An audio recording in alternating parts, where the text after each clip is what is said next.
کس سے؟ زیتون کے تیل سے، زیتونتن۔ اب یہاں پہ زیتون پھل بھی ہے، لیکن چونکہ یہاں پہ چراغ اور روشنی کی بات ہو رہی ہے تو لہٰذا اس کا ترجمہ خود بخود یوں بنے گا کہ صرف نہ صرف ہی کہ زیتون، بلکہ یعنی یہ شجرۃ مبارکتن زیتونتن، یعنی ایک ایسا مبارک شجرہ ہے جو کہ زیتون کا ہے، اور اس کے تیل سے اس کو روشن کیا گیا ہے، جبکہ لفظ تیل اس میں نہیں ہے لیکن اس کے معنی میں آتا ہے۔ ال... اچھا، لا شرقیہ ولا غربیہ، نہ تو یہ مشرق سے اس کا تعلق ہے، شرق سے تعلق ہے، نہ ہی غرب سے تعلق ہے، نہ ہی مغرب سے تعلق ہے۔ یکاد زیتھا یضیء، اور عنقریب زیتھا یضیء، اس کا تیل بھڑک اٹھے گا۔ یہاں پر زیتھا یضیء یعنی اس کا جو تیل، اس کے یضیء یعنی خود بخود جل اٹھنے کے معنی میں ہے، ضیاء سے ہے، ضاد یا اور الف اس کے مادے سے، یضیء۔ وَلَوْ لَمْ تَمْسَسْهُ نَارٌ، جبکہ اس نے آگ کو چھوا تک نہ ہوگا۔ یہاں سے آپ یہ دیکھیں کہ ابھی انشاءاللہ آپ کو میں سمجھاؤں گی یہاں پہ، یعنی خود بخود سے نور کا روشن ہونا، نور علی نور، نور پر نور، یہد اللہ لنورہ، اللہ اپنے نور کی طرف ہدایت کرتا ہے من یشاء، جسے چاہتا ہے۔ وَيَضْرِبُ اللَّهُ الْأَمْثَالَ لِلنَّاسِ، اور اللہ لوگوں کے لیے مثالیں بیان کرتے ہیں۔ ضربہ کا معنی مثال بیان کرنے میں بھی ہے، ٹھیک ہے۔ وَيَضْرِبُ اللَّهُ الْأَمْثَالَ لِلنَّاسِ، کہ اللہ لوگوں کے لیے مثالیں بیان کرتا ہے۔ وَاللَّهُ بِكُلِّ شَيْءٍ عَلِيمٌ، اور اللہ ہر شے کو خوب جاننے والا ہے۔ انشاءاللہ اگر وقت میں برکت ہو گئی تو آیت نمبر 36 بھی ضرور بیان کریں گے جیسے کہ کہا گیا، لیکن پہلے ایک ایک کر کے، ابھی پہلے اس آیت نمبر 35 کو لے لیا جائے۔ جیسے کہ یہ آیت نور ہے اور نور کے بارے میں اس میں بیان ہو رہا ہے، اور سب سے پہلے جو آغاز ہوتا ہے اللہ نور السماوات والارض۔ دیکھیے جیسے اس آیت کے آخری حصے کی طرف اگر آپ توجہ کریں، وَيَضْرِبُ اللَّهُ الْأَمْثَالَ لِلنَّاسِ، کہ اللہ کہہ رہا ہے کہ ہم لوگوں کے لیے اسی طریقے سے مثالیں بیان کرتے ہیں۔ اب یہاں پر جس نور کا ذکر ہو رہا ہے وہ نور مادی نور نہیں ہے۔ اچھا، ویسے بھی اگر ہم دنیا میں بھی نور دیکھیں تو ہم کیا اس کو محسوس کر سکتے ہیں؟ مثلاً اگر کسی کی آنکھیں نہیں، اگر آنکھیں ہیں تو ہم نور کو یعنی روشنی کو، نور یعنی روشنی، ہم روشنی کو دیکھ سکتے ہیں، لیکن اگر کسی کی آنکھ نہیں ہے کیا وہ نور کو محسوس کر سکتی ہے؟ یعنی کوئی فزیکل ایسی چیز نہیں ہے کہ جسے چھوا جائے، ہاں لیکن آنکھوں سے اس کو دیکھا جاتا ہے نور کو۔ لیکن یہاں پر تو آنکھوں سے دیکھے جانے والے نور کی بھی بات نہیں ہو رہی، جیسے کہ دنیا میں سورج اپنی پورے آب و تاب سے جو چمکتا ہے، سب سے بڑی نور کی مثال وہی ہے، اور اسی طریقے سے جو ہمارے گھروں میں لائٹ وغیرہ یا جہاں بھی کہیں روشنی ہے وہ نور ہے جسے ہم اپنی آنکھوں سے دیکھ سکتے۔ مگر یہاں پر اس آیت میں ایسے نور کی بات نہیں ہو رہی ہے، کیونکہ یہاں پر کس کی طرف نور کا اطلاق ہو رہا ہے؟ اللہ نور السماوات والارض، اللہ زمین اور آسمان کا نور ہے۔ تو اللہ لیس کمثلہ شیء، یعنی وہ پروردگار کہ جس کو نور کہا جا رہا ہے، یعنی خود اللہ اپنے لیے نور اپنے خود کو کہہ رہا ہے، تو اس کی کوئی بھی صفت جیسا، یعنی اس کی جیسی صفت کا مقابلہ کسی سے نہیں ہے، یعنی لیسا کمثلہ شیء، اس جیسی صفت کسی کے پاس نہیں۔ مثلا اللہ سمیع ہے، سننے والا ہے، لیکن ہم بھی تو سننے والے ہیں، مگر وہ جو سمیع ہے وہ ہماری طرح سمیع نہیں ہے، وہ بنا کانوں کے سننے والا ہے، جبکہ ہمیں کانوں کی ضرورت ہے۔ حالانکہ اس سے زیادہ اس کی ایکسپلینیشن، اس سے زیادہ یہ تشریح طلب ہے، صرف اتنا کافی نہیں ہے کہ ہم یہ کہیں کہ جس طرح سے اللہ سمیع ہے ہماری طرح کانوں کے ذریعے سمیع نہیں، یعنی صرف اتنا نہیں ہے، بلکہ اس سے زیادہ بلندتر ہے اس کا معنی، کہ ہمیں سننے کے لیے آلات کی ضرورت ہے، ہمیں سننے کے لیے عضو کی ضرورت ہے، اس خاص عضو کی کہ جس کے ذریعے سے ہم سن سکے یا ہم دیکھ سکے، دیکھنے کے لیے آنکھوں کی ضرورت ہے، بولنے کے لیے زبان کی ضرورت ہے، مگر وہ پروردگار اسے ان تمام کی ضرورت نہیں ہے۔ تو یہ ایک اس کی بہت چھوٹی سی ایکسپلینیشن ہے، ورنہ تو اس کا دائرہ کار اس سے بہت زیادہ وسیع ہے، کہ جس طرح سے اللہ سمیع ہے، جیسا وہ بصیر ہے، جیسا وہ علیم ہے، جاننے والا ہے، ویسی صفت کسی کی بھی نہیں ہے، ویسی کسی کی بھی نہیں، یعنی لیسا کمثلہ شیء۔ اسی طریقے سے جب نور کی بات ہوئی ہے تو یہاں پہ نور جو ہم اپنی آنکھوں سے اس دنیا میں دیکھ رہے ہیں لائٹ کی صورت میں اور روشنی کی صورت میں، اللہ وہ نور، اس نور کی بات نہیں کر رہا ہے۔ یہاں پہ تمام یہ پوری آیت بہت ہی خوبصورت اور تشبیہات اس میں بیان کی گئی ہیں، یعنی تشبیہ مطلب آیات متشابہات ایک الگ موضوع ہے، لیکن یہاں پہ اللہ مثال دے کر کے تشبیہات کے ذریعے سے بات کو پہنچا رہا ہے۔ کیوں؟ کیونکہ یہ نور غیر محسوس، یعنی اللہ جو نور ہے جو کہ غیر محسوس، جس کو چھوا نہیں جا سکتا، چھو کر کے اگر کوئی چیز محسوس کی جا رہی ہے اس کا مطلب وہ بدن رکھتی ہے، وہ جسم رکھتی ہے، اور جسم کی خصوصیت ہے محدود، جسم محدود ہے، اس کی جو ایک خامی ہے وہ محدودیت ہے، جبکہ اللہ لا محدود ہے۔ تو جو چیز چھوئی جا سکے، اس طرح سے چھو کے محسوس کی جا سکے، وہ محدود ہوتی ہے، اور اللہ لا محدود ہے، اس سے مبرہ ہے۔ لہٰذا جو اللہ کی یہاں پہ صفت، جو اللہ نور السماوات والارض، کہ اللہ زمین اور آسمان کا نور ہے، تو یہ غیر محسوس نور کے بارے میں بات ہو رہی ہے کہ جسے چھوا نہیں جا سکتا، معنویت کے حوالے سے نور ہے۔ اچھا، اسی حوالے سے امام رضا علیہ السلام سے جب کسی نے پوچھا اس آیت کی تفسیر، تو امام رضا علیہ السلام نے کہا وہ ہدایت دینے والا ہے، یعنی اس کا معنی اللہ نور السماوات والارض۔ اس کی تفسیر کے سلسلے میں امام رضا علیہ السلام نے کہا کہ اس کا مطلب یہ ہے کہ وہ اللہ ہدایت دینے والا ہے، اہل آسمان کو بھی اور اہل زمین کو بھی۔ تو یہاں سے یہ بات سامنے آتی ہے، یعنی یہاں سے تو نتیجہ نکلتا ہے کہ نور سے مراد ہدایت ہے، اللہ کی ہدایت ہے۔ کیونکہ دیکھیں نور کا کام کیا ہے؟ جب انسان، اگر ہم، اللہ نے جس طریقے سے یہ ساری مادی مثالوں سے ہمیں سمجھانے کی کوشش کی، اور یہ بہت خوبصورت، اس کو آگے لے کر کے بھی ہم چلیں گے، جتنی بھی مثالیں دی ہیں کہ کمشکا یعنی کہ ایک طاق کی طرح ہے، طاق کے اندر گویا ایک چراغ رکھا ہے، چراغ ایک فانوس میں، یہ تو تمام چیزیں ہماری زندگی میں جو محسوس کرنے کے قابل ہیں، یعنی مادی چیزیں ہیں۔ لیکن بات کس کی ہو رہی ہے؟ غیر محسوس کی ہو رہی ہے، لیکن مثال کیا دی جا رہی ہے؟ تمام ان چیزوں کی دی جا رہی ہیں جن کو چھو کر کے محسوس کیا جا سکتا ہے۔ اور یہی بہترین طریقہ ہے کہ کسی ایسی غیر محسوس شے کو سمجھانے کے لیے محسوس شے کی مثال دے کر کے بتایا جاتا ہے۔ محسوس شے کے ساتھ جب تشبیہ دی جاتی ہے تو بہترین طریقہ ہوتا ہے کسی بھی چیز کی تفہیم کے لیے، فہام کے لیے، جیسا کہ اللہ نے اس آیت میں بھی اس آیت کی تفہیم کے لیے، اس کو سمجھانے کے لیے جو چیزوں کی مثال دی وہ مادی چیزیں ہیں۔ تو اب یہاں پر یہ ہے کہ نور اس کا مطلب ہدایت ہے، کیونکہ ہم اپنی زندگی میں بھی دیکھتے ہیں جب اندھیرا ہوتا ہے تو ہمیں سمجھ ہی نہیں آ رہا کہ ہم کدھر جائیں، آگے نظر ہی نہیں آ رہا کہ لیفٹ جائیں رائٹ جائیں، آگے کچھ نظر ہی نہیں آ رہا ہے۔ اگر ہم مثلاً کبھی ایسا کسی کے ساتھ ایکسپیرینس ہوا ہو کہ باہر ڈرائیو کر رہے ہیں اور سامنے کی ہیڈ لائٹ بند ہو جائے اور رات کا وقت ہے کافی، اور اسٹریٹ لائٹس بھی نہیں ہے، تو کیا ہے؟ بالکل اندھیرا ہو جاتا ہے۔ اب خدشہ ہوتا ہے کہ بھئی اب کہاں جائیں، لیفٹ جائیں رائٹ جائیں، راستہ ہی نظر نہیں آ رہا۔ لہٰذا ہدایت کے لیے، گائیڈنس کے لیے، آگے بڑھنے کے لیے ہمیں، یعنی آگے بڑھنے کے لیے ہمیں کس چیز کی ضرورت ہے؟ روشنی کی ضرورت ہے، اور وہ روشنی ہدایت ہے، کہ اللہ کا ہدایت دینا، اہل آسمان کو بھی ہدایت دینا اور اہل زمین کو بھی ہدایت دینا۔ یہ تو تھا ایک نور کا معنی جو یہاں پر اس آیت میں بیان ہوا ہے، یعنی مادی نور کی بات نہیں ہے، مانوی نور کی بات ہے۔ اب یہاں پر یہ کہ نور کی تعریف جو کی گئی ہے، نور یعنی الظاہر لنفسہ والمظہر لغیرہ، یعنی نور وہ چیز ہے جو کہ خود بذات خود ظاہر ہو اور اپنے سے غیر کو بھی ظاہر کرے۔ الظاہر لنفسہ والمظہر لغیرہ، جو خود سے ظاہر ہے اور دوسروں کو بھی ظاہر کرے، یعنی یہ نور ایسا ہے جو بذات خود ظاہر ہے، کوئی اور سورس نہیں ہے جو اس کو روشن کرے۔ جیسے کہ دنیا میں اگر ہم دیکھتے ہیں جتنی بھی چیزیں جو روشن ہیں یا جو انرجی حاصل کر رہی ہیں، مین سورس سورج ہے، سورج کی روشنی ہی کے ذریعے سے تمام انرجی جہاں جہاں بھی ہے، جہاں کہیں، یہاں تک کہ آپ کے گھروں میں بھی جو لائٹس ہے وہ سورج کی روشنی کے سبب ہے۔ آپ پورے پروسیس کو اگر دیکھیں، کیونکہ انرجی کا جو مین سورس ہے ہمارے پاس وہ سورج انرجی کا سورس،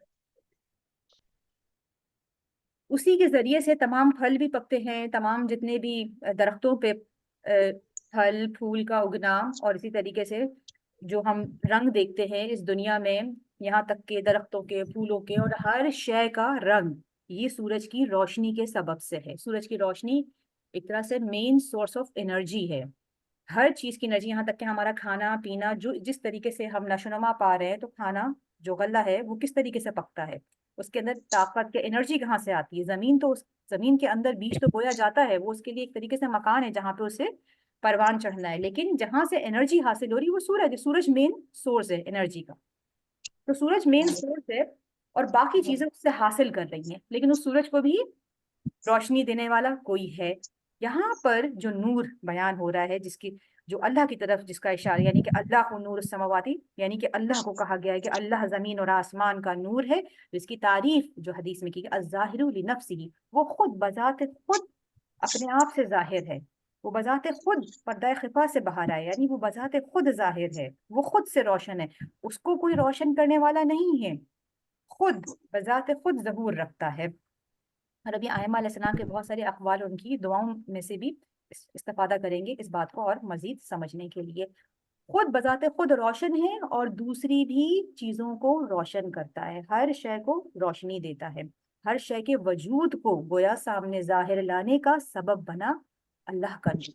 ہر چیز عدم میں تھی، لیکن پردہ عدم ایکسکیوز می، سے السلام علیکم. جو ظاہر ہوئی ہے وہ. جی وعلیکم السلام. آپ نے یہ کیا ڈیفینیشن بتائی ہے کہ نور وہ چیز ہے جو بذات خود ظاہر ہو؟ آگے. جی ہاں، میں نے آپ سے کہا یہ اس کو آپ آخر میں بھی کر سکتے ہیں نور کے بارے میں، اس کو ریکارڈنگ بھی ہو رہی ہے. اس طرح سے ہے کہ الظاہر لنفسہ والمظہر لغیرہ، یعنی الظاہر لنفسہ وہ خود بذات خود اپنے نفس خود بذات خود ظاہر ہے، یعنی اللہ کا نور خود ظہور بذات خود ظہور رکھتا ہے. ٹھیک، نور محض ہے، بذات خود ظہور رکھتا ہے، نور محض ہے. اور دوسری اپنے غیر کو بھی روشن کرتا ہے، والمظہر لغیرہ، اپنے غیر کو بھی روشن کرتا ہے، اپنے علاوہ اور دوسری چیزوں کو بھی اور دوسرے موجودات کو بھی روشن کرتا ہے. یعنی دوسری جتنی بھی چیزیں جو وجود رکھتی ہیں وہ اللہ کے وجود کے سبب سے ہیں. تمام چیزیں ٹھیک ہے. پردہ عدم میں تھی، غیر موجود تھی، پردہ عدم کو چاک کرتے ہوئے جو باہر آئی ہیں، جو ظاہر ہوئی ہیں، وہ اللہ کے نور کے سبب سے. جتنی بھی عالم میں جتنی بھی خلقت ہے تمام. اب یہاں پہ ایک چیز اور تھوڑا سا آپ کو سمجھا دوں، کیونکہ یہاں پہ صفات الہیہ کا بھی نور ایک طریقے سے یہاں پہ اللہ کی صفت. اب یہ بھی اس کے لیے الگ سے کلاس رکھنی پڑے گی. اللہ کی صفت ایک ہوتی ہے، ایک چیز ہوتی ہے اللہ کی صفت اور ایک فعل الہی. ایک صفات الہی ہے اور ایک فعل الہی، ان دونوں میں فرق ہوتا ہے. تو یہاں پہ صرف ابھی مختصر کر کے بیان کر دوں کہ یہاں پہ اللہ نور السماواتی یہ اللہ کے فعل میں سے ہے، یہ فعل الہیہ میں سے ہے. اور کس طریقے سے فعل الہیہ میں سے؟ اس طرح سے کیونکہ اس میں اس کے کرنے کا معنی پایا جا رہا ہے کہ وہ روشن کر دیتا ہے، وہ ہدایت دے دیتا ہے، وہ ظاہر کر دیتا ہے. تو یہ فعل الہی میں سے ہے. اس کے لیے الگ سے انشاءاللہ ایک کلاس کی ضرورت ہے کہ جس میں اللہ کی صفات کے حوالے سے اور فعل الہی کے حوالے سے کانسیپٹ کو انشاءاللہ کبھی ہوا موقع ہوا. اب یہاں پہ ایک اور چیز یہ ہے کہ اللہ کی صفات کے لیے ضد نہیں ہے. ٹھیک ہے، جیسے کہ ہم نے کہا کہ لیسا کمثلی شیء، کہ کوئی بھی اس جیسا نہیں ہے، اس کے نور کے جیسا کوئی نہیں کوئی شے ہے، اس کے جیسا وہ سمیع ہے ویسا کوئی سمیع نہیں ہے، جیسا وہ بصیر ہے ویسا کوئی بصیر نہیں ہے. دیکھیے اب اپنے مائکس کو بند کر دیں. ہوتا کیا ہے نا، اس سے ٹائم نکل جاتا ہے، کیونکہ ظاہر ہے ہم کوئی کمپیوٹر نہیں ہے نا ایسے کہ ہم آن ہے تو پھر آن رہے. کانسنٹریشن ادھر ادھر ہو جاتی ہے جب آپ لوگوں کی طرف سے آوازیں آتی ہے، تو فوراً سے ہم کیا کرتے ہیں، ہم فوراً جاتے ہیں اسکرین پہ دیکھتے ہیں اچھا کس کا مائک آن ہے، اس کو جائیں گے آف کریں گے. تو اس طرح سے ہم ٹریک جو بیان کر رہے ہیں وہ ذہن سے نکل جائے گا اور ہوگا یہ کہ ٹائم زیادہ لگ جائے گا. ٹھیک ہے، تو آپ سے ریکویسٹ ہے، درخواست ہے کہ اپنے اپنے مائکس کو بند رکھے کیونکہ ریکارڈنگ بھی ہو رہی ہے. ایک دفعہ صلوات پڑھے محمد والے محمد پر. اللهم صل على اللهم محمد صل وعلى على محمد محمد وعلى وعجل محمد. فرجهم. یہاں پر ایک چیز اور بھی کانسیپٹ اپنے ساتھ لیتے جائیں کہ اللہ کا نور ایسا ہے جس کی کوئی ضد نہیں ہے. یعنی عام دنیا میں جب ہم کہیں گے کہ فلاں چیز نورانی ہو گئی یا کمرہ نورانی ہو گیا، اس کی ضد کیا ہے؟ وہاں پر اندھیرا ہو گیا. اسی طریقے سے کسی کے پاس یہ بھی ہم صفات الہیہ جو ہم کہتے ہیں لیسا کمثلی شیء، کوئی بھی شے اس جیسی نہیں ہے، نہ صفات میں نہ اپنے وجود میں نہ اپنی حقیقت میں، کوئی بھی شے اللہ کے جیسی نہیں. بلکہ بعض دفعہ تو اب یہ بہت عرفانی موضوع ہو جائے گا کہ اللہ ہی وجود محض ہے. کسی کا وجود ہے تو صرف وہ وجود الہی ہے، باقی سب سایہ ہے. وہ ذو ذل ہے اور باقی تمام ذل ہے. ذل یعنی سائے کو کہتے ہیں، صاحب سایہ ذو ذل، کہ جس کا سایہ پڑے وہ ذو ذل ہے. اور باقی ہم سب تمام خلقت سائے کی مانند ہے، اس کی پرچھائی جسے کہتے ہیں. تو یہاں پر یہ کہ اس کی صفات کے لیے ضد نہیں ہوتی. جیسا کہ ہم کسی کے کان ہیں، کان نہیں ہوگا، یعنی کان ہے اور اگر کان نہیں ہوگا تو وہ سن نہیں سکتا. اس کی ضد کیا ہے؟ مطلب بہرا ہونا. اسی طریقے سے آنکھیں ہیں، آنکھوں والا، اس کی ضد کیا ہے؟ اندھا ہونا. یعنی ایک صفت جو موجود ہے انسان کے اندر، سننے کی، بولنے کی، دیکھنے کی، اس کی ضد بھی اس میں موجود ہے. یعنی ایک طرح سے یہ سب اس سے وہ چیز چھینی جا سکتی ہے، اس سے وہ صفت جدا ہو سکتی ہے. یعنی ہم تمام انسان جو ہمارے پاس صفت ہے، چاہے سننے کے حوالے سے، چاہے دیکھنے کے حوالے سے، یا علم رکھنے کے بھی حوالے سے، یا بولنے کے حوالے سے، یہ تمام ہماری ذات کا ایک حصہ ہے جو ہم سے جدا بھی ہو سکتا ہے. یعنی کسی ایکسیڈنٹ میں کسی کے کان ضائع ہو سکتے ہیں، کسی ایکسیڈنٹ میں خدا نہ کرے کسی کی آنکھیں ضائع ہو سکتی ہیں، کسی ایکسیڈنٹ میں کسی کا حافظہ جا سکتا ہے. یعنی ایک طرح سے علم سے وہ محروم ہو جائے گا، کیونکہ حافظے میں سب کچھ ہے. ابھی میں اس کو نہیں، بہت تشریح طلب ہے کہ علم صرف حافظے میں نہیں ہوتا. اور چونکہ ہے بھی نور کا یہ، تو حدیث اس حوالے سے آپ اپنے ساتھ لیتے جائیں کہ مولا متقیہ نے یہ فرمایا ہے کہ علم وہ نور ہے جو اللہ رب العزت کی طرف سے قلب متحر پر نازل ہوتا ہے. جس قلب کو اللہ اس کا اہل سمجھتا ہے اس پر نازل کرتا ہے. یعنی علم محض، یہ پوری حدیث اس طرح سے شروع ہوتی ہے کہ علم محض تعلیم و تعلم سے حاصل نہیں ہوتا، بلکہ یہ تو وہ نور ہے جو قلب متحر پر پروردگار کی طرف سے نازل ہوتا ہے، جس کا اہل پروردگار جس کو سمجھتا ہے، یعنی جس سینوں کو اس کا اہل سمجھتا ہے اپنا علم اس کو عطا کرتا ہے، جو پاک و پاکیزہ قلب ہوتا ہے. تو یہاں پہ بات بیچ میں آئی تھی تو بیان کر دیا میں نے آپ کو کہ ہم انسان جس طریقے سے سننے کی صلاحیت رکھتے ہیں، دیکھنے کی صلاحیت رکھتے ہیں، بولنے کی صلاحیت رکھتے ہیں، تمام صفات ہم سے جدا ہو سکتی ہیں.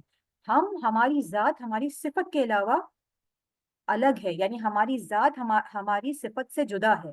ہماری ذات کے اندر صفات ہوتی ہیں، وہ ہم سے جدا بھی ہو سکتی ہیں. مگر جب ہم یہ کہتے ہیں، آپ نے اس سے پہلے بھی یہ جملہ سنا ہوگا کہ اللہ کی ذات، اللہ کی صفات، اس کی عین ذات ہے. اللہ کی صفت، جتنی بھی صفات ہے، اللہ کی صفات اس کی عین ذات ہے. یعنی اگر اس کے بارے میں ہم کہیں کہ علم اس کی صفت بھی ہے، اس کی عین ذات بھی ہے.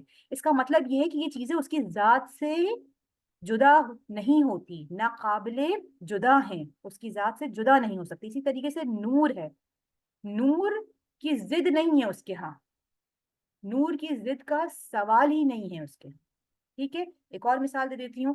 جیسے کہ ہم سورہ اخلاص ہے، قل هو اللہ احد اللہ الصمد ہم پڑھتے ہیں، یعنی اللہ احد ہے. احد یعنی ایک ہے، اور یہ احد صرف اللہ ہی کے لیے. واحد کا معنی بھی ایک ہے. اب ہم سب بھی اپنی اپنی جگہ ایک ہی ہیں، یعنی ہماری کوئی اور فوٹو کاپی تو نہیں ہے نا. کوئی اگر جڑواں بھی پیدا ہو رہا ہے تو وہ دونوں بھی ڈفرینٹ ہیں. ہر ایک کو اللہ نے یونیک اور ڈفرینٹ پیدا کیا ہے، اس لیے کسی کے تھم پرنٹس نہیں ملتے. صرف تھم پرنٹس کی بات نہیں ہے، پورا وجود مختلف ہے، ہر ایک ڈفرینٹ ہے، مختلف ہے، منفرد ہے، ڈفرینٹ ہے اور یونیک ہے دوسرے سے، چاہے جڑواں بھی پیدا ہوا ہو. تو یہاں پہ ہم بھی واحد ہیں، لیکن وہ احد ہے، وہ ایسا واحد ہے کہ جس کی کوئی دوسری، یعنی جس کا کوئی دوسرا مثل ہی نہیں ہے. ہمارا واحد ہونا اور اس کا احد ہونا، یہ فرق ہے اس میں. بس اسی طریقے سے یعنی اس کی کوئی مثل نہیں ہے، کوئی اس جیسا واحد نہیں ہے. تو اسی طریقے سے تمام اس کی صفات، اسی طرح سے نور جو اس کی صفت ہے تو اس کی کوئی ضد نہیں ہے، خالصتاً اس کی اپنی ذات سے ہے، یعنی بذات خود ظہور رکھتا ہے. اسی حوالے سے مولا امیر المومنین علیہ السلام کی ایک مناجات کا حصہ ہے کہ مولا یہ کہتے ہیں کہ تیرا وجود ان چیزوں سے زیادہ واضح ہے جن کو آنکھیں دیکھتی ہیں. اور دعا ہے ایک امام سجاد علیہ السلام کی کہ مولا یہ کہتے ہیں یا باطناً فی ظہوری، اے وہ ذات جو اپنی شدت ظہور کے سبب پوشیدہ ہے. یعنی بہت زیادہ اس میں تشریح ہے کہ اے وہ ذات جو اپنی شدت ظہور کے سبب پوشیدہ ہے، یعنی اس کا پوشیدہ ہونا، پردہ خفا میں ہونا اس کے شدت ظہور کے سبب ہے. اس کی مثال ایسی ہے کہ کبھی کبھار روشنی بہت ہی شدت سے جب ہماری آنکھوں پر پڑتی ہے تو روشنی تو سبب بنتی ہے نا کہ ہم آگے دیکھیں، دیکھ سکیں. لیکن کیا ہوتا ہے، اچانک سے ایک اندھیرا سا آ جاتا ہے، ہم دیکھ نہیں پاتے. یہ میں ایک ناقص مثال دے رہی ہوں کیونکہ اللہ کی ذات کے حوالے سے جب بیان کرتے ہیں تو کوئی بھی مثال ہمیشہ ناقص رہتی ہے. اسی لیے اللہ کی معرفت، کلی معرفت، یہ تو ائمہ اہل بیت یہاں تک کہ اتنی بڑی بڑی ہستیاں اب بھی اس سفر میں مسلسل، ان کا یہ سفر اللہ کی معرفت کا جاری ہے کیونکہ لامحدود ہستی ہے. تو یہاں پہ مولا یہ کہہ رہے یا باطناً فی ظہوری، اے وہ ذات کہ جو اپنی شدت ظہور کے سبب سے پردہ خفا میں ہے. اس کے علاوہ ایک جو ہمارے پاس دعائے جوشن کبیر ہے، دعائے جوشن کبیر میں اس کا 47 حصہ، اس کے اندر پورا جس میں نور کا ذکر کیا گیا ہے کہ کیا نور النور یا منور النور یا خالق النور یا مدبر النور یا مقتدر النور یا نور کل نور یا نورا قبل کل نور یا منور النور بعد کل نور یا نورا فوق کل نور یا نورا لیس کمثلہ نوری، اے نور کی روشنی، اے روشنیوں کو نور عطا کرنے والے، اے نور کے خلق کرنے والے، اے نور کے ناظم، اے نور کے نظام تقدیر چلانے والے، اے سب روشنیوں کے نور، اے نور جو سب روشنیوں سے پہلے تھا، اے نور کے جو سب روشنیوں کے بعد بھی روشن رہے گا، اے نور جو سب روشنیوں سے بالا تر ہے، اے نور کے جس کی مثال کوئی نور نہیں ہے۔ یہ دعائے جوشن کبیر کی 47واں حصہ یعنی 47 والا حصہ ہے، اور آپ لوگ بھی ماشاءاللہ سے ماہ مبارکہ رمضان میں پڑھتے ہی ہوں گے یہ دعا، اور عام دنوں میں بھی بہت زیادہ مجرب ہے، یعنی بہت ساری بیماریوں کا علاج بھی ہے دعائے جوشن کبیر میں، اور ہر طرح کی حفاظت، کیونکہ جوشن کبیر یہ کب، یہ رسول اللہ کو عطا ہوئی تھی یہ دعا جب ایک جنگ میں رسول اللہ کا جو جنگی لباس تھا لوہے کا ذرہ وہ ٹوٹ گئی تھی، ناقص ہو گیا تھا، تو اس وقت جناب جبریل یہ اللہ کی طرف سے دعائے جوشن کبیر، اب یہ جو جوشن کا مطلب ہی یہی ہے کہ جنگی لباس لوہے کا جو ذرہ پہنی جاتی ہے، جوشن کا معنی یہ ہے، تو یعنی گویا یہ دعا ایسی ہے حفاظت کے حوالے سے کہ اللہ رب العزت اپنے محبوب کو یہ عطا کر رہا ہے میدان جنگ میں، جبکہ رسول اللہ کی ذرہ ٹوٹ گئی تھی۔ تو بہت زیادہ اس میں ہر بیماری کے لیے بھی ہر ایک ایک آیت کے اندر آپ دیکھیں کہ مختلف بیماریوں کا علاج بھی ہے، روحانی بھی اور جسمانی بھی۔ تو یہ اسی کا ایک تکہ، ایک حصہ میں نے آپ کے سامنے بیان کیا۔ پھر امام حسین علیہ السلام کی دعائے عرفہ، بہت ہی بہترین دعا، دیکھ لیجیے، آپ لوگوں سے شیئر کر دیتی ہوں، امید ہے کہ اسکرین چینج ہو گئی ہوگی۔ دعائے عرفہ کا ایک ٹکڑا کہ جس میں مولا یہ فرما رہے ہیں کہ کیوں کر وہ چیز تیری طرف رہنمائی کر سکتی ہے جو اپنے وجود میں خود تیری محتاج ہے، آیا تیرے غیر کے لیے کوئی ظہور ہے، کوئی ایسا ظہور ہے جو تیرے لیے نہیں ہے، یہاں تک کہ وہ تجھے ظاہر کرنے والا بن جائے، یعنی تیرے غیر کے لیے ظہور ہے مگر تیرے لیے ظہور نہیں ہے کہ وہ تجھے ظاہر کرنے والا بن جائے۔ تو کب غائب تھا کہ کسی ایسے نشان کی تجھے حاجت ہو جو تیری دلیل ٹھہرے، اور تو کب دور تھا کہ آثار اور نشان تجھ تک پہنچنے کا ذریعہ اور وسیلہ بنے، اور اندھی ہو جائیں عین لا ترا کا علیہا، کہ اندھی ہو جائیں وہ آنکھیں جو تجھے اپنا، اب یہاں پہ رقیبہ ہے آگے لیکن اسکرین نہیں ہے میرے پاس، اچھا شاید اگر بولوں میں اسکرین، خانم سکرین چینج نہیں ہوئی ہے۔ اچھا ٹھیک ہے میں ابھی کرتی ہوں، لیکن مطلب تو سمجھ میں آ رہا ہے نا، یہ ہو گیا، بس یہی اتنا ہی حصہ تھا دعائے ہاں جی آ رہا ہے۔ کا کہ مولا یہ کہہ رہے ہیں کہ کیوں کر وہ چیز تیری طرف رہنمائی کر سکتی ہے جو اپنے وجود میں تیری طرف محتاج ہے، کیا تیرے غیر کے لیے ایسا ظہور ہے اور تیرے لیے نہیں ہے جو تجھے ظاہر کرنے والا بن جائے؟ یعنی مولا یہ کہہ رہے ہیں کہ کسی شے کے ذریعے سے تجھے کیوں پہچانوں، کسی اور شے کے وجود کے ذریعے سے، کسی اور شے کے ظہور یعنی نور کے ذریعے سے میں تجھے کیوں پہچانوں، وہ تو خود تیرے محتاج ہیں، وہ کب ایسے ہوگا کہ وہ تجھے ظاہر کرنے والا بن جائے، کوئی اور جو تجھ سے پست ہے، وہ تو خود ظاہر ہے، تو کب غائب تھا کہ کسی ایسے نشان کی تجھے حاجت ہو کہ تیرے لیے، تیرے وجود کے لیے دلیل ٹھہرے، اور تو کب دور تھا کہ آثار اور نشان تجھ تک پہنچنے کا وسیلہ قرار پائے، اور اندھی ہو جائیں وہ آنکھیں جو تجھ کو اپنا نگہبان نہیں پاتی۔ تو یہاں پر یہ تمام نور کے معنی ہیں کہ اللہ کا وجود نور محض ہے کہ جو خود سے ظاہر ہے اور دوسری شے کو بھی ظاہر کرتا ہے۔ اب یہاں پر یہ کہ اس آیت میں نور کے حوالے سے کہ اللہ کا نور، ابھی جیسے کہ امام علی رضا علیہ السلام کا ایک قول آپ کے سامنے بیان کیا ہے کہ یعنی وہ ہدایت دینے والا ہے اہل سماوات کو اور اہل ارض کو، کیا کرنے والا ہے؟ ہدایت دینے والا۔ اب میرا ایک سوال ہے کہ اللہ نے اس پوری کائنات کو خلق کیا، تو خلق کیا ابس خلق نہیں کیا، ظاہر ہے اللہ نے ایک قانون کے تحت خلق کیا، تو پہلے اس نے خلقت کو خلق کیا یا پہلے قانون بنایا؟ کیا چیز پہلے بنائی؟ یعنی اپنی مخلوق کو خلق کیا یا پہلے قانون؟ میں پہلے پہلے قانون قانون بنائیں گے۔ یہ قانون ہے پھر خلق کیا ہے۔ بالکل درست۔ اب آپ لوگ انشاءاللہ لطف اٹھائیں گے، پہلے قانون اور پھر مخلوق کو خلق کیا، اور اسی حوالے سے رسول اللہ صلی اللہ علیہ وآلہ وسلم نے فرمایا اول ما خلق اللہ نورہ، کہ اللہ نے سب سے پہلے جو خلق کیا وہ میرا نور ہے، یعنی نور رسالت۔ تو یہاں سے میں تفاسیر سے جو میں اخذ کر کے، یہ کبھی بھی تفسیر بالرائے نہیں ہونی چاہیے، اپنی طرف سے تو کبھی بھی کوئی تفسیر بیان کرنے کی ضرورت بھی نہ کرے، تفسیر بالرائے حرام ہے، یعنی اپنے دل سے اپنے پسند سے کسی قرآن کے آیات کی تفسیر کرے۔ یہ تفسیر نمونہ اور باقی اور تفسیر کوثر اور باقی دیگر تفاسیر سے آپ کے سامنے پیش کریں۔ رسول اللہ نے فرمایا کہ اولو ما خلق اللہ نورہ، کہ سب سے پہلے اللہ نے میرے نور کو خلق کیا، یعنی نور ہدایت پہلے پیدا کی، یعنی رسول اللہ کا نور نور ہدایت ہے، رسول اللہ کا نور نور ہدایت ہے۔ اور کیسا نور ہے؟ ایسا نور ہے کہ جس کے لیے پروردگار یہ کہہ رہا ہے کہ سورہ انعام کی اور سورہ توبہ کی بھی آیت ہے، اور ایک ہی طریقے کی آیت ہے، پتہ نہیں آپ لوگوں کے سامنے اسکرین چینج ہو رہی ہے یا نہیں، کہ سورہ توبہ کی آیت ہے اور اسی طریقے سے سورہ صاف کی بھی آیت ہے، اور ایک ہی اس میں متن بیان کیا گیا ہے۔ کیا ہے؟ یریدون ان یطفئوا نور اللہ بافواہہم، کہ وہ چاہتے ہیں کہ اپنے پھوکوں سے اللہ کے نور کو بجھا دے۔ یریدون ان یطفئوا نور اللہ بافواہہم ویأبی اللہ الا ان یتم نورہ ولو کرہ الکافرون، کہ مگر اللہ تو ہر صورت میں اپنے نور کو کامل کر کے رہے گا، چاہے کفار کو گراں گزرے، برا لگے۔ اور اس کے بعد والی جو آیت ہے وہ هو الذی ارسل رسولہ بالہدی ودین الحق لیظہرہ علی الدین کلہ ولو کرہ المشرکون۔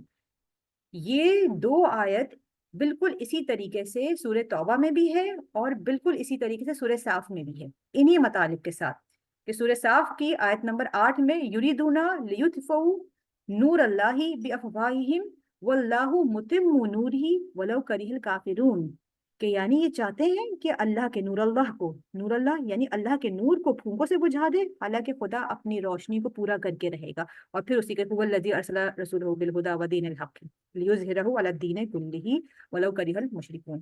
یہ دو سیٹس آف آیات ہیں، یہ بہت کم ہوا ہے، آیات ریپیٹ ضرور ہوئی ہیں قرآن میں، لیکن اس طریقے سے دو آیات بالکل ایک سیٹ کے ساتھ دو سوروں میں موجود ہے، ایک سورہ صاف میں موجود ہے اور ایک سورہ توبہ میں۔ سورہ صاف کی آیت نمبر 8 اور 9 ہے، اگر آپ کو اسکرین نظر نہیں آ رہی ہے، اور سورہ توبہ کی آیت نمبر 32 اور 33۔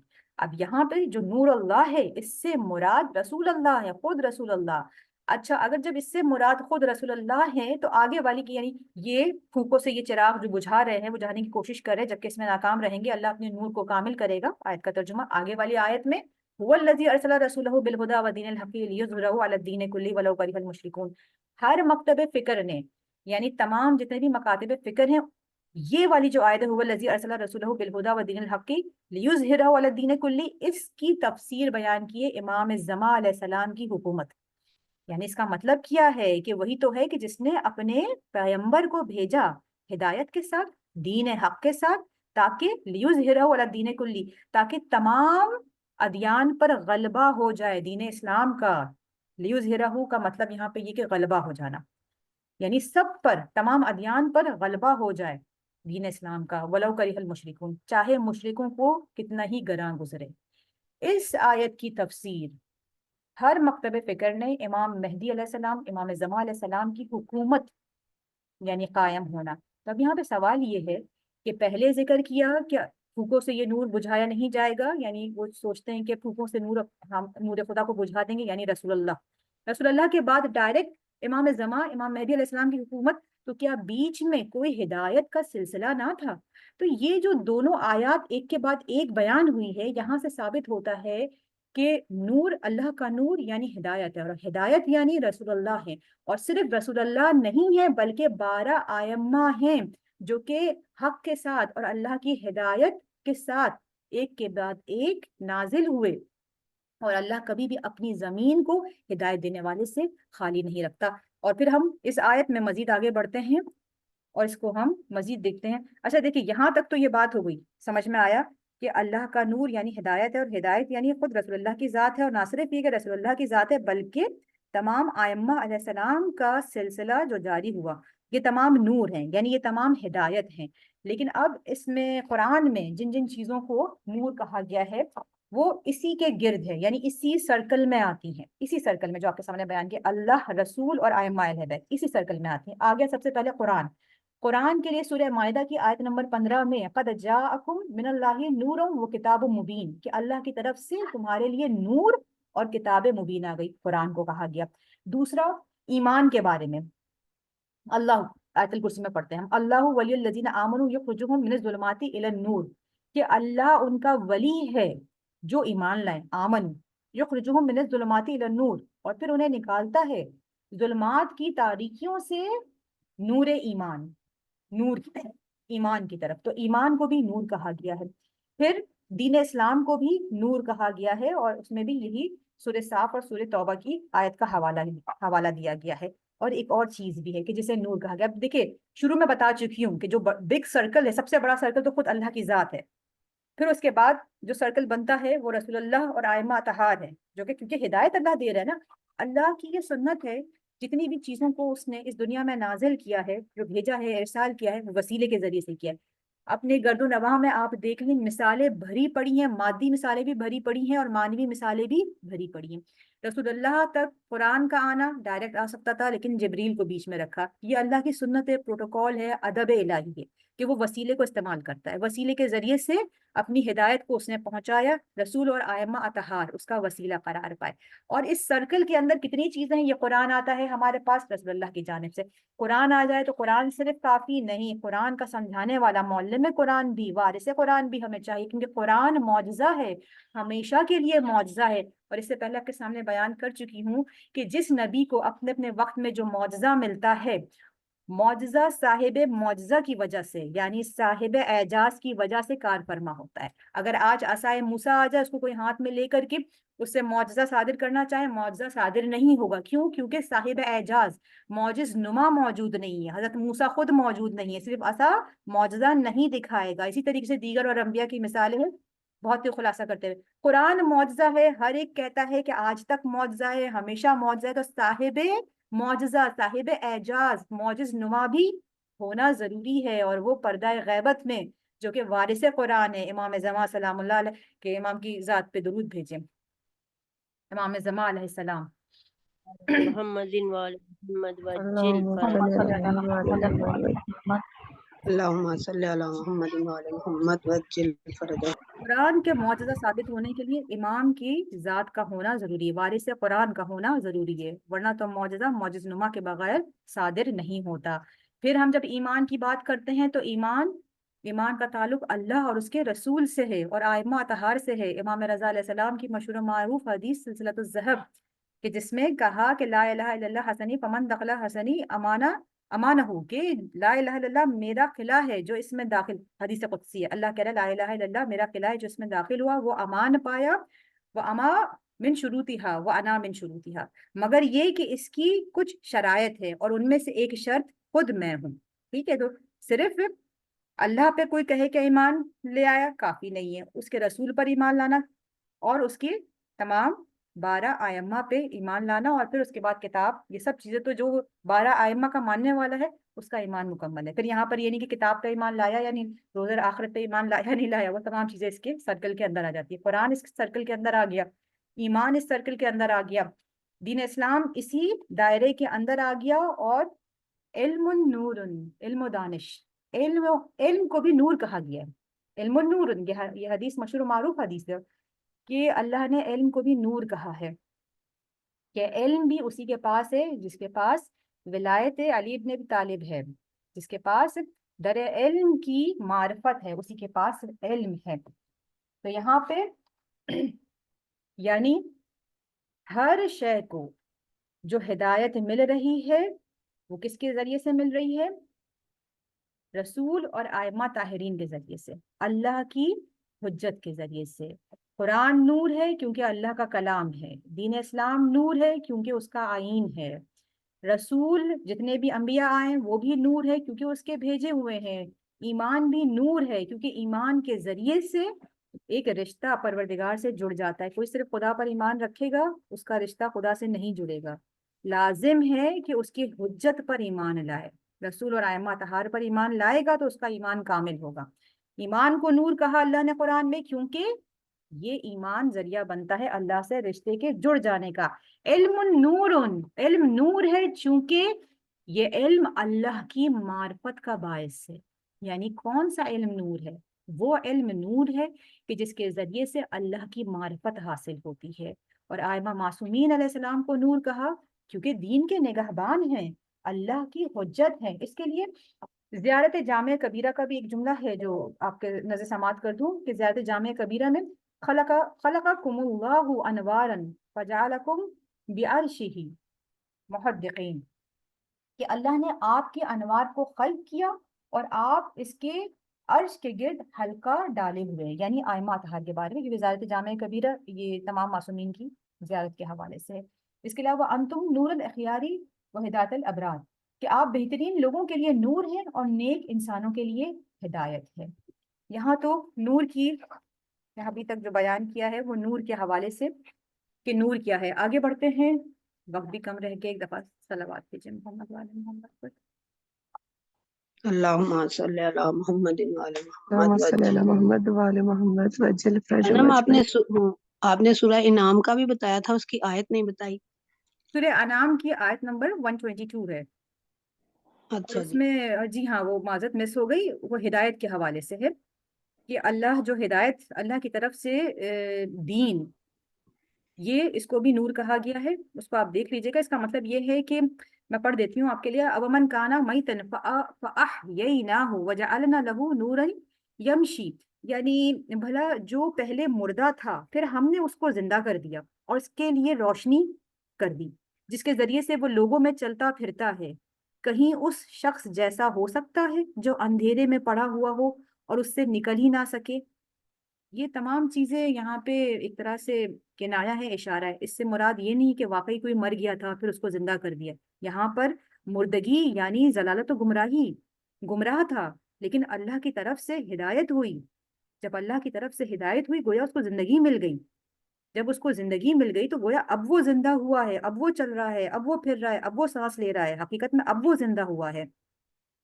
اور پھر آگے کی آیت کیوں اس کے ایکسپلینیشن یہ ہے کہ اس کا مطلب یعنی معنوی مطلب رکھتا ہے، ظاہری مطلب نہیں ہے.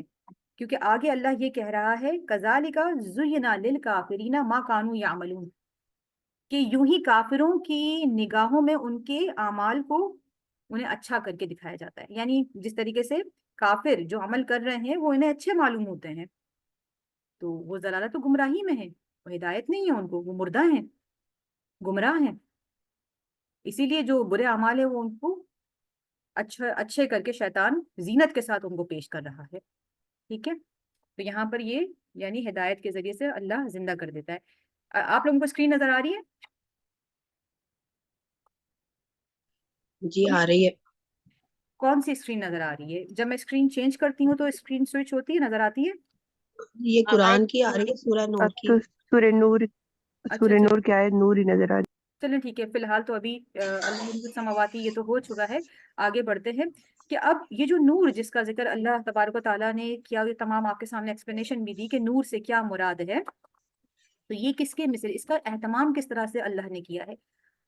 تو اس کو آگے بیان کرتا ہے پروردگار مثل نورہ کمشکات فیہا مصباح. اس نور کی مثال ایسے ہے کہ جیسے کہ کمشکا طاق کو کہتے ہیں کہ طاق میں گویا ایک چراغ ہے، مصباح ہے، المصباح فی زجاجہ، اور وہ مصباح ایک فانوس کے اندر. فانوس ایسا ہے کہ جیسے چمکتے ہوئے موتیوں کی طرح ہے، کأنہا کوکب الدریون، کس طریقے کا وہ فانوس ہے. تو یہاں پر میں آپ کے سامنے بیان کر دوں کہ یہ کس کی طرف اشارہ ہے، کیونکہ یہ پوری جو آیت ہے اس کے اندر یہ تشبیہ بیان کی گئی ہے.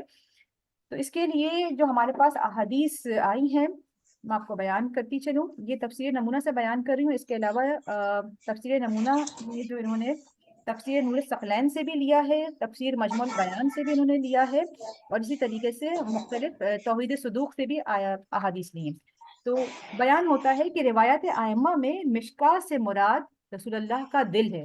کہیں پہ رسول اللہ کا سینہ کہا گیا ہے، کہیں پہ رسول اللہ کا دل. مشکات سے مراد رسول اللہ کا دل ہے. مصباح یعنی چراغ، نور علم کے معنی میں نور علم، مصباح نور علم. زجاجہ سے مراد آپ کے وسیع مولا متقیان علی ابن ابی طالب، یعنی زجاجہ جو فانوس ہے اس سے مراد علی ابن ابی طالب. اور شجرہ مبارکہ کہ جس کا آگے ذکر ہوگا، کہ شجرہ مبارکہ سے اس کے خاندان یعنی بزرگ حضرت ابراہیم علیہ السلام، یہ وہ شجرہ مبارکہ ہے کہ جس کا تعلق حضرت ابراہیم خلیل اللہ سے ہے۔ اور پھر آگے جو بیان کیا گیا ہے کہ لا شرقیت ولا غربیہ، کہ نہ اس کا تعلق شرق سے ہے مشرق سے ہے۔ پلیز اپنا مائک بند کر دیں۔ یہاں پر مشرق اور مغرب سے مراد یہود و نصارہ ہے، یعنی اللہ یہ بیان کر رہا ہے کہ دین اسلام کے حوالے سے سب باتیں ہو رہی نا، تو کہا یہ جا رہا ہے کہ لا شرقیہ ولا غربیہ، نہ اس کا تعلق یہود سے ہے نہ نصارہ سے ہے، ان کی طرف نہیں ہے بلکہ ہدایت کی طرف ہے۔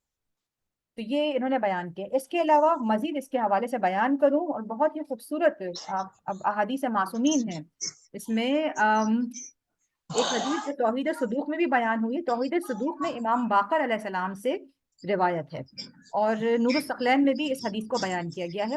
مشکات سے مراد رسول اللہ کا سینہ، زجاجہ سے مراد یعنی علی علیہ السلام فانوس، نور علی نور آل محمد میں سے آئمہ اطہار ہیں جو یکے بعد دیگرے آتے رہے، یعنی نور علی نور۔ دیکھیے آگے یہ جو ہے نا نور علی نور، ایک منٹ۔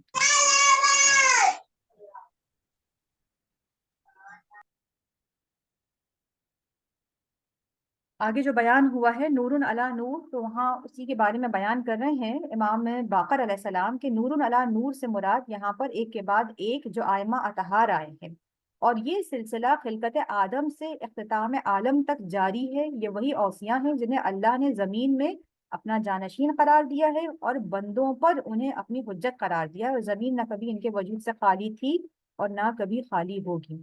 اور اسی طریقے سے ایک اور حدیث میں یہ بیان کیا ہے کہ یہاں پر مشکا، یہ امام صادق علیہ السلام سے ہے، اور یہاں پر اس کا حوالہ بھی دیا ہوا ہے، وہی ہے نور الثقلین میں بھی یہ بیان ہوئی ہے، اور یہ حدیث توحید صدوق۔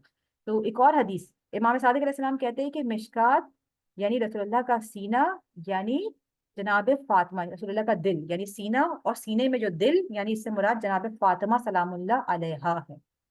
مشکات سے مراد ایک حدیث میں جیسے پہلے بیان کر چکی ہوں رسول اللہ کا سینہ، دوسری حدیث میں امام صادق یہ کہتے ہیں کہ مشکات یعنی رسول اللہ کا دل، جناب فاطمہ زہرا سلام اللہ علیہا، یعنی طاق کو جناب فاطمہ سے۔ اب دیکھیے کیسی کیسی اس کے اندر تشبیہات ہے، کتنی خوبصورت تشبیہات ہے کہ اللہ کا جو نور ہدایت ہے، ہدایت جو پروردگار کی طرف سے جس کو نور کہا گیا ہے، اس کو کتنا خوبصورت انداز میں کتنے اہتمام کے ساتھ بیان کر رہا ہے، یعنی اہل بیت اطہار علیہ السلام کو کس طریقے سے پروردگار متعارف کروا رہا ہے، کس طریقے سے فضیلتیں بیان کر رہا ہے اہل بیت اطہار کی، کہ یہ جو ہدایت کا نور ہے یہ کس کے، یہ کس طرح سے میں نے تم لوگوں پر نازل کیا ہے۔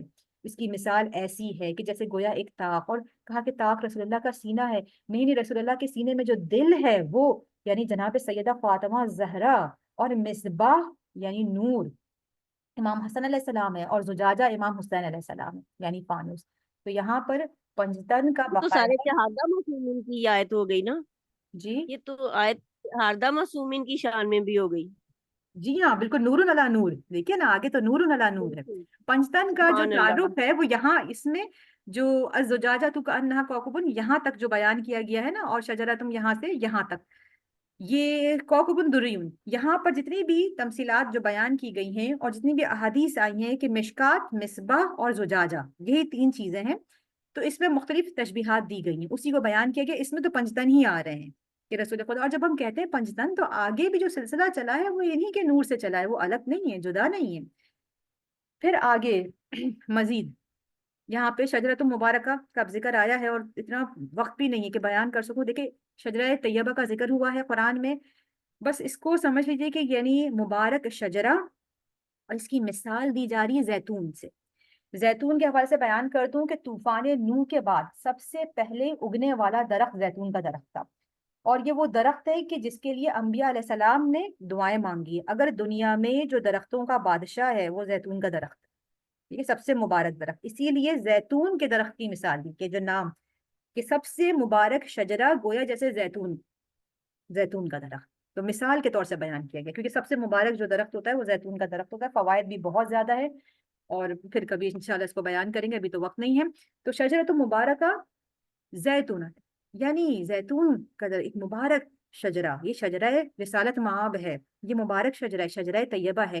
بس یہ سمجھ لیں کہ شجرہ طیبہ کے مد مقابل جو آتا ہے وہ شجرہ ملعونہ ہے، کیونکہ شجرہ طیبہ کا ذکر ہوا ہے، شجرہ ملعونہ کا بھی ذکر ہوا ہے قرآن میں، اور یہاں پہ شجرہ مبارکہ بھی لکھا ہوا ہے. تو چونکہ شجرہ مبارکہ وہی شجرہ طیبہ ہے، شجرہ طیبہ کا جب ذکر ہوتا ہے تو اس کی ضد کا بھی ذکر ہونا چاہیے، وہ ہے شجرہ ملعونہ. اور بہت آسان سی بات ہے، جو شجرہ مبارکہ، جو شجرہ طیبہ کے مد مقابل آ جائے وہ شجرہ ملعونہ ہے. وہاں سے ہدایت کبھی حاصل نہیں ہوگی.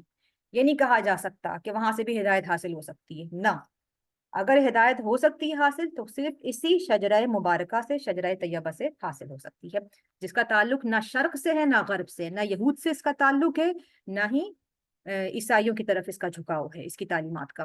اب آگے، یکادو زیتھا یضیء ولو لم تمسسہ نار، کہ یعنی اس کا تیل اتنا خالص ہے، یعنی قریب ہے کہ خود ہی قریب ہے کہ اس کا تیل بھڑک اٹھے، یہاں تک کہ اس کو آنکھ بھی نہ چھوئے. یہ کتنی زیادہ اس میں اشارہ ہے کہ یہ نور ایسا نور ہے جو کسی پہ ڈیپینڈنٹ نہیں ہے. ایسا نہیں کہ کوئی ان کو پڑھانے والا اور سکھانے والا ہے، یہ تو جیسے خود ہی سے اس کا تیل بھڑک اٹھے گا. اتنا خالص اس کا تیل ہے تو خود ہی سے جیسے آگ اس میں بھڑک اٹھے گی، یہاں تک کہ اسے آگ کوئی دوسری نار یعنی کوئی دوسری سورس اس کو چھو بھی نہیں سکے گی، لیکن خود بخود اس کا تیل بھڑک اٹھے گا. ٹھیک ہے، یہی ہے نا آیت آپ کے سامنے پڑھ رہے ہیں آپ لوگ. تو یہی اس کے معنی ہیں، یہ اللہ کا نور ہے، اللہ کی ہدایت ہے، اور وہ پروردگار یہ کہہ رہا ہے کہ اس کو کسی کی ضرورت نہیں ہے، کسی کے سہارے کی ضرورت نہیں ہے، کسی اور آنکھ کی، کسی اور سورس کی ضرورت نہیں ہے. قریب ہے کہ اس کا تیل بھڑک اٹھے اگرچہ اسے آگ نہ چھوئے.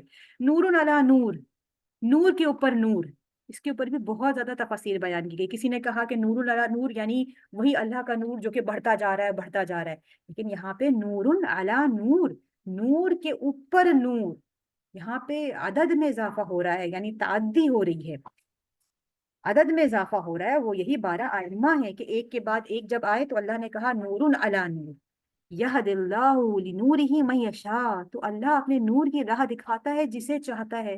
ہر ایک ایک آیت ایسی ہے کہ جس کے اوپر آپ ایک ایک گھنٹہ بھی کم ہے بولنا، کیونکہ یہ بھی پوری آیت کے اللہ جسے چاہتا ہے ہدایت دیتا ہے، اس کا کیا مطلب، اور جسے چاہتا ہے گمراہ کرتا ہے. اس سے پہلے ایک اور ہم نے جب تفسیر ہم بیان کر رہے تھے اور اس طریقے کی آیت آئی تھی، اللہ جسے چاہتا ہے ہدایت دیتا ہے، یہ ہم نے بیان کیا تھا. یعنی اللہ اسی کو ہدایت دیتا ہے جسے چاہتا ہے، لیکن جو خود بھی ہدایت کی طرف آنا چاہتا ہے، جو خود بھی کوشش کرتا ہے. وَيَضْرِبُ اللَّهُ الْأَمْثَالَ لِلنَّاسِ، اور اسی طریقے سے اللہ انسانوں کے لیے مثالیں بیان کرتا ہے. وَاللَّهُ بِكُلِّ شَيْءٍ عَلِيمٌ، اور بڑا علم رکھنے والا ہے. اب آگے یہ ہے کہ بس اب کیونکہ تھوڑا سا ٹائم رہ گیا، بس اس کو بھی بیان کرتی چلوں، آیت نمبر 36 بھی ہو جائے گی. اب یہ جو نور ہے، اب بتا رہے اللہ ایڈریس بتا رہا ہے اس نور کا کہ یہ نور کہاں پر ہے. اس میں تو اتنا لطف ہے، اتنا اس کے اندر لذت ہے. جو اہل بیت علیہ السلام سے محبت رکھتا ہے، جو محمد اور آل محمد سے محبت رکھتا ہے، تو اس کے قصیدے سن کر کے طبیعت گویا جیسے اندر سے بحال ہو جاتی ہے، لگتا ہے کہ رگوں میں خون دوڑنے لگتا ہے، خوشی محسوس ہوتی ہے. تو یہاں پہ اللہ یہ بیان کر رہا ہے کہ کہاں پہ نور رکھا ہے. فی بیوت اذن اللہ ان ترفع ویذکر فیہا اسمہ، کہ ان گھروں میں کہ جن کی تعظیم، اب دیکھیں اس میں یہ ترجمہ اتنا نہیں کہ یعنی یہ نور کس گھر میں ہے، اس گھر میں ہے کہ جس کے لیے اللہ اذن کرتا ہے کہ اس کو بلند رکھا جائے. ان ترفع ویذکر فیہا اسمہ، اور جہاں پر اس کا ذکر بیان کیا جاتا ہے. اب میں اس کے بارے میں بتا دوں کہ اس کی تفسیر خود رسول اللہ کیا کرتے ہیں. خود رسول اللہ اس کی شان میں اس طریقے سے کہ ایک حدیث ہے جس میں رسول اللہ یہ بیان کر رہے ہیں کہ اس آیت کی تلاوت کے وقت رسول اللہ سے پوچھا گیا کہ ان گھروں سے کون سے گھر مراد ہے، تو رسول اللہ نے کہا بیوت الانبیاء، انبیاء کے گھر. تو کہا، پوچھنے والے نے کہا کہ کیا حضرت علی اور حضرت فاطمہ کے گھر کی طرف اشارہ کر کے کہا کہ کیا یہ گھر بھی اس میں شامل ہے؟ رسول اللہ نے کہا نعم من افضلها، یہ نہیں کہا کہ یہ گھر اس میں شامل ہے، کہا کہ ہاں یہ گھر تو باقی انبیاء کے گھر سے بھی افضل ترین ہے. سبحان اللہ، صلوات بھیجیں. اللهم صل على اللهم محمد صل على محمد وعلى اسماعیل، یعنی رسول اللہ نے کہا نعم من افضلها. اتنا تو ماشاءاللہ آپ لوگوں نے گرامر پڑھ لی ہے نا. نعم یعنی ہاں، من افضلها اس سے بھی زیادہ افضل ہے. تو یعنی یہ نور کن گھروں میں ہے؟ یعنی اہل بیت کے گھر میں ہے یہ نور. اور جس کے لیے اللہ کیا ارادہ رکھتا ہے؟ اللہ چاہتا ہے کہ اس گھر کو بلند کیا جائے، جس گھر میں یذکر فیہ اسمہ، کہ جن گھروں میں اللہ کی تسبیح ہوتی ہے، یسبح لہ فیہا بالغدو والآصال، کہ یعنی اللہ کے لیے یہاں پر تسبیح ہوتی ہے صبح و شام، غدو یعنی صبح کے معنی میں ہے، آصال یعنی شام کے معنی میں ہے۔ اور پھر بہت ہی بہترین، یعنی اس میں اگر صرف اس آیت میں آپ نے 4 خصوصیات بتائی گئی ہیں اس گھر کی کہ جہاں پہ اللہ کا نور ہے۔ سب سے پہلے ان کی بنیاد حکم خدا سے رکھی گئی ہے، جیسا کہ بیان فی بیوت اذن اللہ ان ترفع، کہ اللہ کا اذن ہے کہ اسے بلند کیا ہے۔ بنیاد اللہ کے حکم سے ہے، ان کی بنیادیں مستحکم اور دیواریں ایسی بلند ہیں کہ شیطان اس پر اثر انداز نہیں ہو سکتا۔ تیسرا یہ کہ وہ یاد الہی کا مرکز ہے، اور چوتھا یہ کہ ان کی نگہبانی ایسے جوان مرد کرتے ہیں جو صبح و شام اللہ کی تسبیح میں مشغول رہتے ہیں، اور دنیا کا فریب، دنیا کی کشش انہیں حق سے غافل نہیں کرتی۔ یہاں پر اپنے درس کو تمام کرتے ہیں۔ کتنا کچھ ہے کہ جو دل چاہتا ہے کہ بیان کرے، لیکن وقت بھی تمام ہو گیا۔ بس ایک حدیث ہے جو میں آپ کی نظر سماعت کرنا چاہتی ہوں اسی حوالے سے، کیونکہ شجرہ کا ذکر آیا ہے۔ حدیث اس طریقے سے ہے کہ شجرہ طیبہ کا جو ذکر ہوا ہے اس کے ذیل میں یہ حدیث بیان ہوئی ہے کہ رسول اللہ نے کہا، شجرہ طیبہ کے حوالے سے کہا کہ یہ جو شجرہ طیبہ ہے اس کی جڑ میں خود ہوں، اس کا تنا علی ابن ابی طالب ہے، اور اس کی شاخیں تمام آئمہ ہیں، آئمہ اہل بیت اس کی شاخیں ہیں، اور اس کا پھل علم ہے، اس شجرہ طیبہ کا پھل علم ہے، اور اس پر جو پتے اگتے ہیں وہ پتے اے علی تمہارے شیعہ ہیں۔ تو آپ یہ دیکھیے کہ ہمارا مقام کیا ہے، کہ ہم جب اہل بیت جناب علیہ اس کی السلام، شاخیں کیا ہیں؟ اس کی شاخیں آئمہ ہیں؟ آئمہ اطہار ہیں۔ اچھا خواہر اس کی ریکارڈنگ بھی آپ کو ملے گی نا، تو آپ تب اس میں نوٹ کر لیجئے گا، اچھا انشاءاللہ اس کو اپلوڈ کر دیں گے ہم۔ ٹھیک ہے، رسول اللہ نے فرمایا کہ اس کی جڑیں، اس شجرہ طیبہ کی جڑ میں خود ہوں، اس کا تنا علی ابن ابی طالب ہے، اس کی شاخیں آئمہ اطہار ہے، اس شجرہ طیبہ کا پھل علم ہے۔ آپ دیکھیے کہ علم آپ لوگ حاصل کر رہے ہیں، علم کتنا زیادہ اہم ہے۔ ہماری روحوں کا اگر کوئی وزن ہے تو وہ علم کے حساب سے ہے، روحوں کا بھی تو وزن ہے، وہ وزن علم کے، جس کا جتنا علم ہوگا اتنا ہی اس کی روح کا وزن ہوگا، اور اتنے ہی اس کے اعمال قبول ہوں گے۔ اور پھر کہا کہ اس پہ جو پتے اگتے ہیں، کہا کہ علی یہ تمہارے شیعہ ہیں، یعنی ہر شیعہ کے لیے ایک مقام ہے رسالت مآب، اور اس خانوادہ کے گرد ایک مقام ہے، ایک الگ سے مقام ہے، اور کہا کہ ہم اس کے پتے ہیں۔ اور جب ہم کسی بھی درخت کو دیکھتے ہیں دور سے لہلہاتا ہوا تو کیا ہوتا ہے، اس کے پتے ہرے بھرے ہوتے، جتنے زیادہ پتے ہرے بھرے ہوتے ہیں ہمیں سمجھ میں آتا ہے کہ ہاں یہ درخت کتنا خوبصورت ہے۔ ڈائریکٹ جڑ پہ تو نگاہ نہیں جاتی ہے، یہاں تک کہ تنا اور وغیرہ یہ سب بھی لوگ اتنا نہیں دیکھ پاتے ہیں، لیکن دیکھتے ہیں کہ پتے کتنے ہرے بھرے، گویا پتے ایک طرح سے اظہار کر رہے ہوتے ہیں کہ ہمارے اندر کیا موجود ہے، کہاں سے ہمیں غذا حاصل ہو رہی ہے۔ جس طرح کی غذا حاصل ہوتی ہے، اگر واقعی اس غذا کو تناول کیا ہے، حاصل کیا ہے، تو پھر اس کا رنگ بھی ظاہر ہوگا ہم پر۔ تو بس اب آخری حدیث ہے، حدیث آپ کے سامنے بیان کرتی چلوں کیونکہ انوار کا، نور کا ذکر ہو رہا ہے، یہ حدیث اپنے ساتھ لیتے جائیں۔ بیان ہوا ہے کہ مومن 5 حالتوں میں رہتا ہے۔ کن حالتوں میں؟ 5 حالتوں میں رہتا ہے۔ اگر نعمت ملے تو اللہ کا شکر بجا لاتا ہے، مصیبت پڑے تو صبر کرتا ہے، بات کرتا ہے تو سچ بولتا ہے، فیصلہ کرتا ہے تو عدل کے ساتھ کرتا ہے۔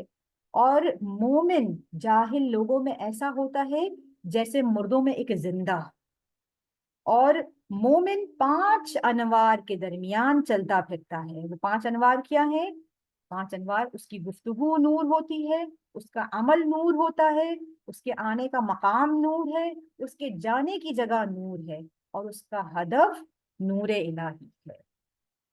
اسی کے ساتھ اپنے درس کو تمام کرتے ہیں۔ پروردگار سے دعا گو ہے کہ ہمیں زیادہ سے زیادہ علوم قرآن، علوم آل محمد حاصل کرنے کی اور اس پر عمل پیرا ہونے کی توفیق عنایت فرمائے، اور حصول علم کے ذریعے سے جو وقت ہم اس میں گزارتے ہیں ہماری توفیقات میں اور ہمارے علم میں مزید اضافہ فرمائے۔ اس علم کو حقیقی طور پر اپنے عمل کے ذریعے سے اپنے نفسوں میں حاصل کرنے کی پروردگار طاقت، قوت اور توفیق عنایت فرمائے، ہمارا بھی اور آپ کا شرح صدر فرمائے، اور پروردگار سے دعا گو ہمیں اور آپ کو امام زمان کے بہترین اعمال و انصار میں، ان کی معرفت رکھنے والوں میں، ان کے منتظرین میں شمار فرمائے، ان کے ظہور کا دن دیکھنا نصیب فرمائے۔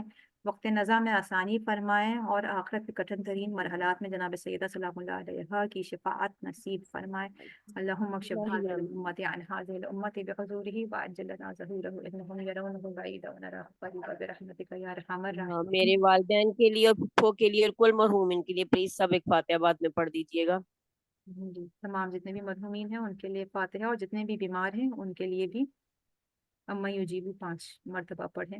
ایک بچی ہے جس کا نام زینب ہے، کافی علیل ہے، 16 سال کی ہے، اور اس کے لیے بھی دعا کریں کہ اللہ اس کو شفا عطا کرے. اور خانم جی بہت ہی آج اس آیت کا بتا نہیں سکتی لفظوں میں کہ کتنا اس کا لطف